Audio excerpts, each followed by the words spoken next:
Welcome to Christian Nutrition and Me, the show where we review every single episode of McGee and Me chronologically. And by we, I actually mean McGee and Me.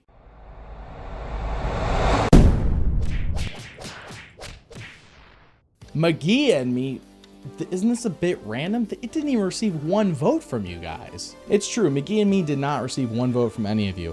And it's not getting in the way of the pilots I did promise. However, I do believe it deserves a fair shot, as it was pretty much the first big Christian kids show that was made for us. And I know most of you probably weren't even around when it was popular, as it was popular in the early 90s. Showing my age. Fantastic. To let you know how big of a show this really was back in the day, some networks considered airing the show as its own show, as like having a season. And one network actually did air this episode, which is The Big Lie. However, it was just a bit too Christian for their taste. Phil Vischer actually explains in his book, Me, Myself, and Bob, how when VeggieTales came into the market, its main competitor was McGee and Me, since Focus on the Family had made it, and Focus on the Family was trusted by Christian homes, whereas Big Idea wasn't even, no one knew who that was. To be fair, this show does have a limited run of 12 episodes, and the show was only produced in between 1989 and 1993. But the main reason for that is the main kid of the show, gets older, and the older episodes are even weirder. So as I said already, The Big Lie is the first episode of McGee and Me. It came out in 1989, so let's jump right into this.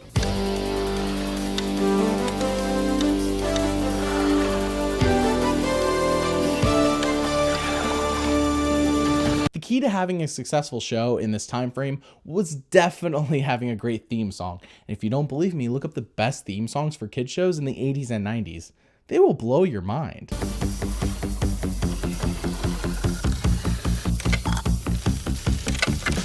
This is quite an elaborate contraption. What is it for?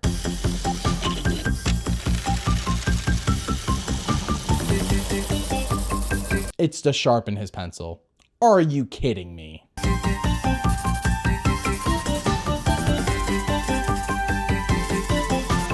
You may be thinking of the name McGee from the title of the show McGee and Me is actually the kid, but you'd be wrong. Very wrong.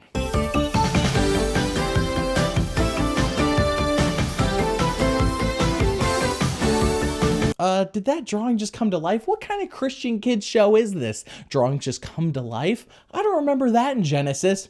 I don't think anyone remembers that in Genesis. God created the heavens and the earth, and then he made drawings come to life. Oh, my bad. That was in Genesis 1:1.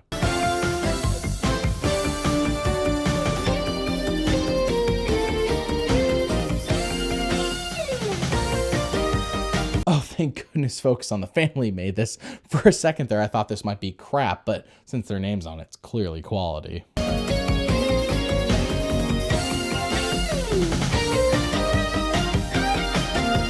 When are these opening credits gonna end? This show's only 28 minutes long, and these opening credits are like a minute and a half.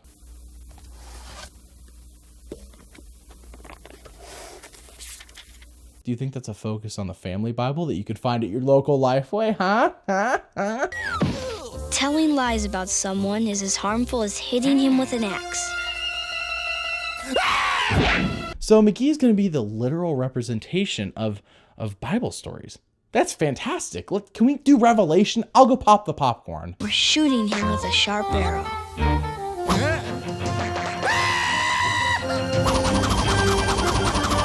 Dare I say it? No. Yeah!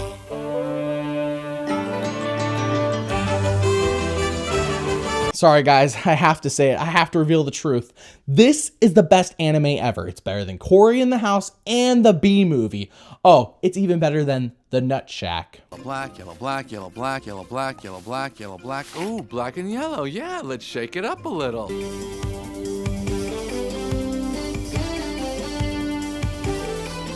This is my grandma's house. Oh, great. Voiceover. That's fantastic. It's only a visual medium, and it seems like a lot of Christian content likes to start with a voiceover to explain things that for some reason they can't just visually show you. Probably because they're lazy. Town.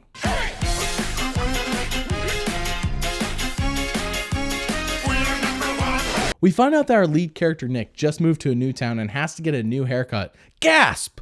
Oh, and their dog's name is whatever. Literally, the name of the dog is whatever. This isn't me just being apathetic about the dog. Here's looking at you, kid. Was McGee's first line of the show from another movie?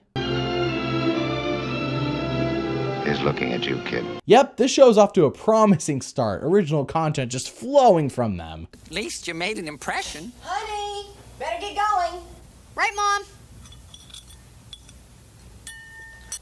Grow up. You may be wondering if McGee is real or if it's just Nicholas's imagination coming to life. Kind of like in 3-2-1 Penguins with the penguins coming to life.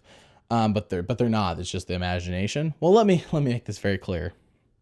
Nicholas is a psychopath and McGee is not real. It's just his drawing and his imagination coming to life. Now, at this age, he's a little bit on the too old side to have this happening to him. But as the episodes get on and he gets older, it gets even weirder.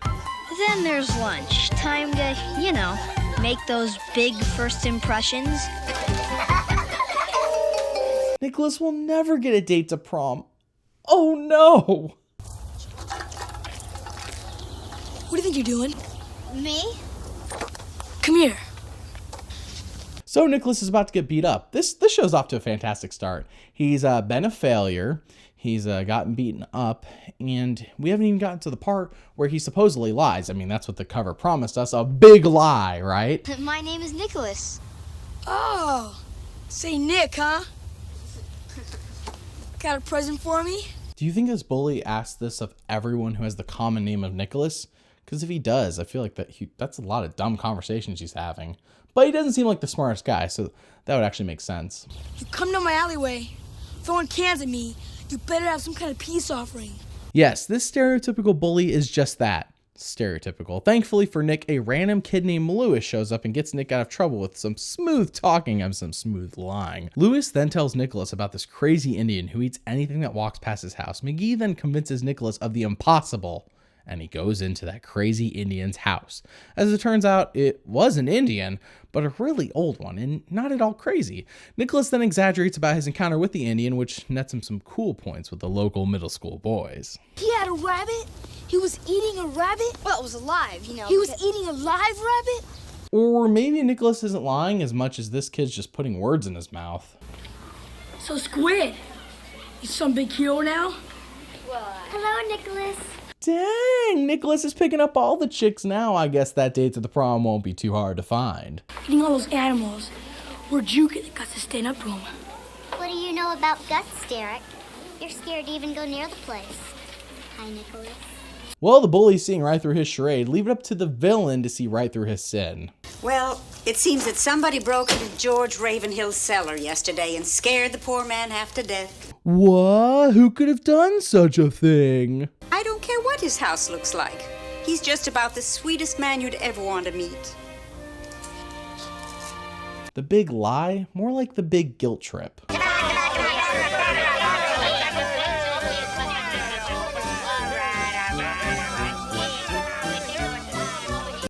Okay, I guess now we're just gonna watch McGee play baseball instead. So now that we're just gonna watch this random animation right in the middle of the story, we see McGee hit a massive home run, which proceeds to smash a local business's front window. Everyone freaks out and 4 police vehicles show up. Yes, 4, all over a broken window. And did I mention they have sniper rifles too? This must be the Call of Duty police force. McGee dumps his bat on a toddler and the police proceed to throw that toddler in jail. McGee seems to feel bad for lying, but oh well, let's get back to Nicholas.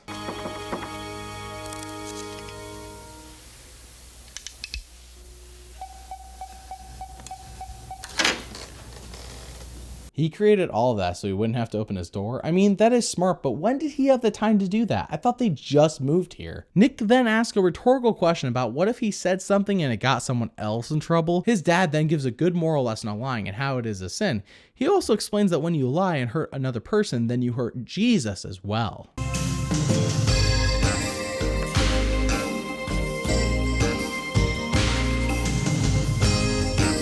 This goes on for 2 minutes. It shows Nick drawing something and then tossing and turning in bed, all culminating in us seeing a picture of a sad Jesus for 2 minutes. I believe Nick has been traumatized.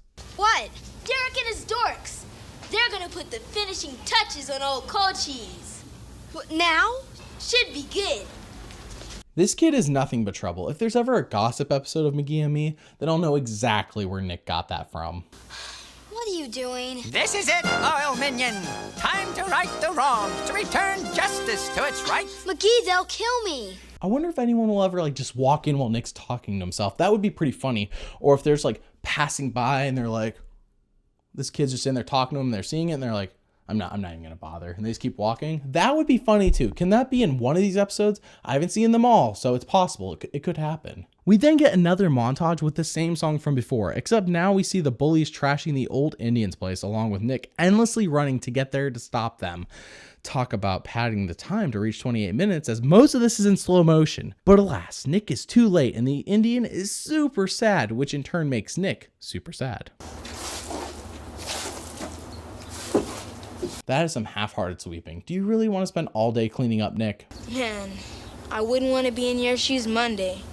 You're gonna catch it good from everybody. And of course, Lewis will get away with what he did with no consequences, because apparently putting words in other people's mouths, that's not a sin. I really can't make up for what I did, McGee. I mean, I know God's forgiven me and stuff, but I don't know. Did the old Indian guy see him talking to himself? Oh, the payoff will be sweet. Finally, someone caught Nick. When you're through there, you can start on the cellar steps. Yes, sir. Are you serious? Come on, how did you not see Nick talking to himself? Or are you just ignoring it? Nicholas! Come on! He's on the porch laughing endlessly with an animals. Please, anyone walk in on this. I mean, how is everyone missing it? Oh, McGee!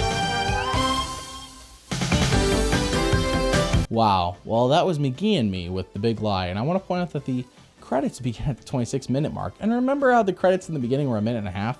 Really, this episode was like 24 minutes-ish, and that counts those two montages right in the middle episode to the same song.